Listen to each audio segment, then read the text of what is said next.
আপনি জীবনে যত দোয়া করছেন সব কবুল। অনেকে বলে হুজুর এটা একটা কথা কইলেন, কত দোয়া করলাম, জীবনে কত কিছু চাইছি, কই কিছুই তো দেয় নাই।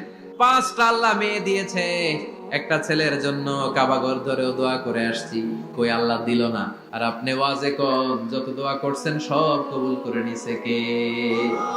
কন্ট্রাডিক্ট হয়ে গেল না? আল্লাহর দোয়া কবুল করার 3টা পদ্ধতি আছে। কয়টা?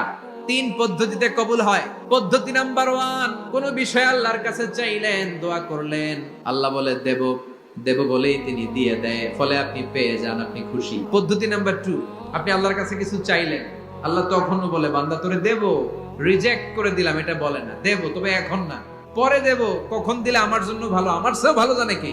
পদ্ধতি নাম্বার 3, আল্লাহর কাছে দোয়া করলেন, তখনও আল্লাহ বলে বান্দা আমি দেব, তুই নিরাশ হইস না, তবে এখন দেব না, যেদিন বিপদে পড়ে যাবি ওই দিন দেব।